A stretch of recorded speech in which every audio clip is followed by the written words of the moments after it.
Moi, ça fait à peine 5 ans que j'habite Saint-Paul. C'était en cours d'embellissement. Ça continue. C'est bien entretenu. C'est joli, quoi. Quand on arrive, ça met en valeur, quoi.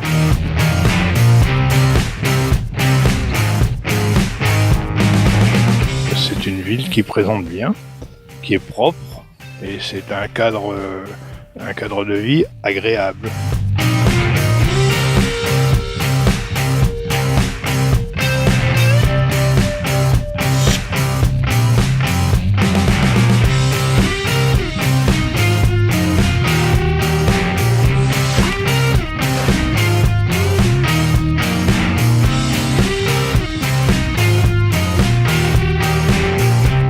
Nous avons des routes qui viennent d'être refaites et qui sont parfaitement entretenues, lavées régulièrement. Il y a largement de quoi garer les voitures et ceci est fondamental les jours de marché.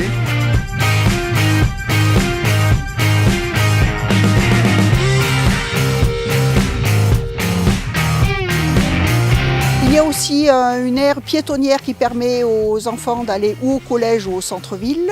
Et puis la route rétrécie a permis de voir que les voitures roulent beaucoup moins vite.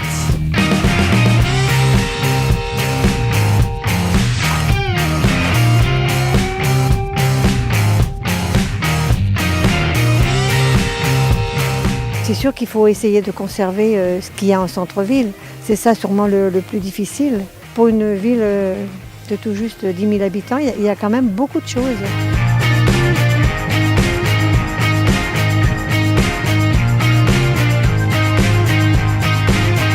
Il y a quand même pas mal de commerces, il y a quand même aussi pas mal de restauration, de restaurants. Il y a qu'à voir par exemple au mois de juin, au moment de la fête de la musique, la place du marché est archi noire de monde.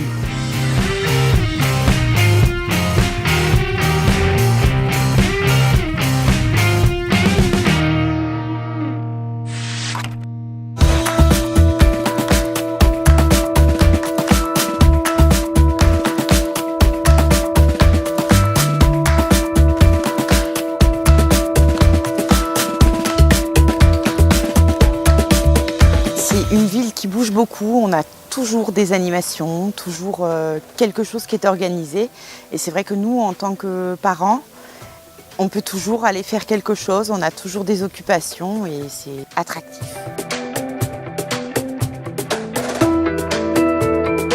C'est riche, il y en a pour tous les publics, parce que c'est vraiment divers. Toutes les générations trouvent leur bonheur en fait.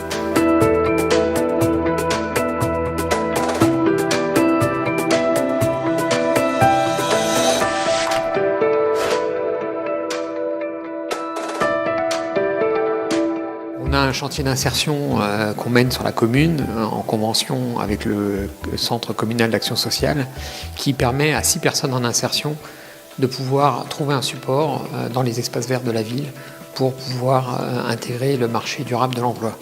Donc c'est pour nous un partenariat qui est extrêmement intéressant et qui permet d'accompagner des demandes en emploi.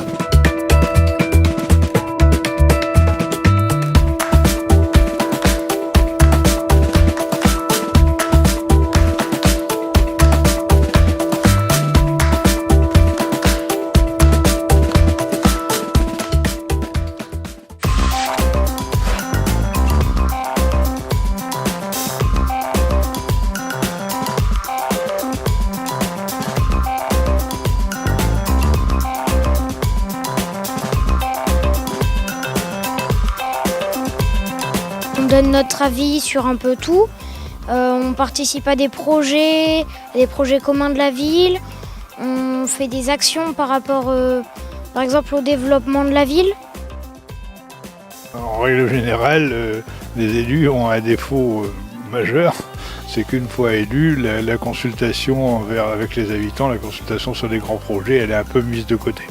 Ici, à Saint-Paul, ce n'est pas le cas, puisque sur 3 ou 4 grands projets qui sont dans les cartons actuellement, à chaque fois, j'ai constaté qu'il y avait des réunions d'information et que la population y participait.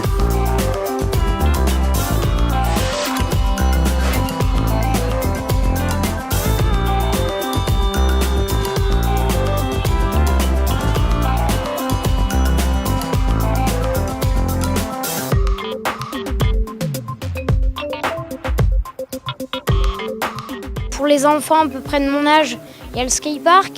Après, donc, il y a le parc de jeux aussi. Le skatepark, c'est pour les un peu plus grands. Le parc de jeux qui est près de la Grande Prairie, c'est pour les moyens, entre guillemets. Et le parc de jeux près de Germaine-Gony, c'est plus pour les petits.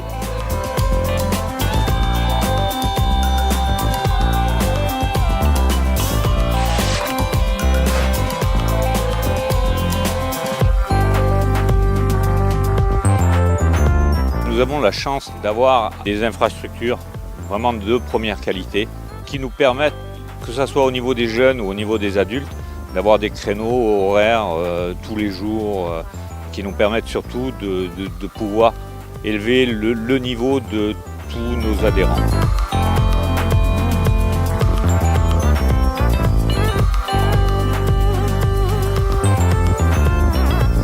Les retombées du Tour de France sur Saint-Paul-Trois-Châteaux et notamment à la Villa Augusta, évidemment sont importantes puisque l'hôtel affiche complet pendant 48 heures. Donc nous sommes en activité pleine pendant ces 48 heures-là et on s'en félicite. On a la piscine d'été pour l'été, on a 2003 pour aller à la piscine, aller faire du bowling, on peut aller faire du tennis. On a les centres équestres sur Saint-Paul qui sont aussi une bonne activité. C'est vrai qu'on ne s'ennuie pas.